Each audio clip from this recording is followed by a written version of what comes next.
إنا لله وإنا إليه راجعون سيديد qof ayaa ku dhintay halka laba kalena ay ku dhaawacmeen shil gaari oo ka dhacay duleedka bari ee magaalada Burco gaar ahaan wadada u dhaxaysa deegaanada Yurowe iyo Beer shilkan oo sababay kadib markii laba gaari oo noocoodu ahaayeen booyid biyo u siday deegaanka Beer iyo basrakaab oo ka yimid jihada Laascaanood ee gobolka Sool ay isku dhaceen agaasimaha cisbitaalka Burco xildhibaan Mubaarak Bidhi taliyaha qaybta booliska ee gobolka Togdheer iyo badhasaabka gobolka Togdheer oo ku sugnaa cisbitaalka Burco ayaa warbaahinta u xaqiijiyay khasaaraha ka dhashay shilkani gaari waxaana tacsoo direen ehelkii iyo qaraabadii ay ka baxeen dadkani ku dhintay shilkani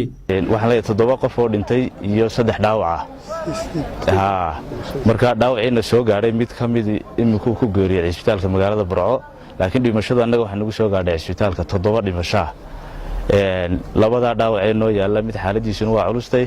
midna xaaladiisu aad bay wanaagsan tahay marka ugu horreyn waxa ka tacsadeenaya eheladii iyo qaraabadii iyo qaranka Soomaaliland ay ka dhinteen dadkaasi guud ahaan baabuur booyada oo Burco ka baxay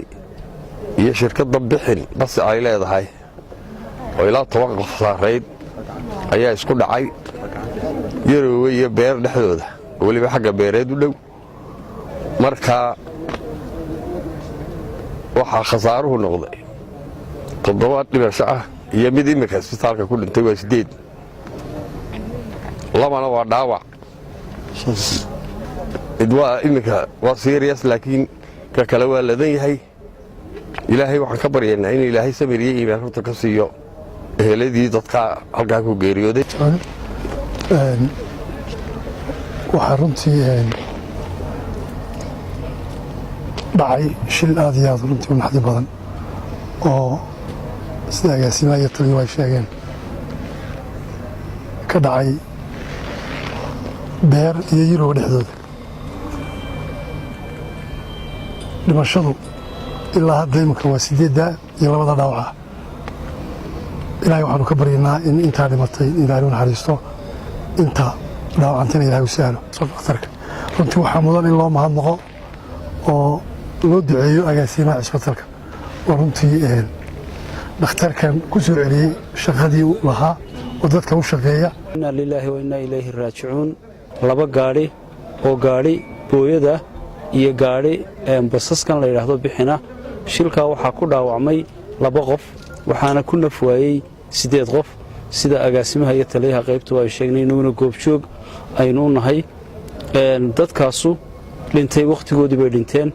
ilaahay subxaanahu wa ta'aala waxaanu ka baryaynaa inuu jannadii firdawso ka waraabiyo ehelkoodii asxaabtoodii iyo dhammaan dadkana inuu ilaahay samiriye iimaan ka siiyo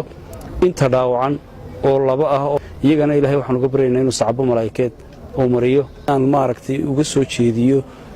ammaan iyo mahadnaq cisbitaalka magaalada Burco agaasimaha shaqaalaha caafimaadka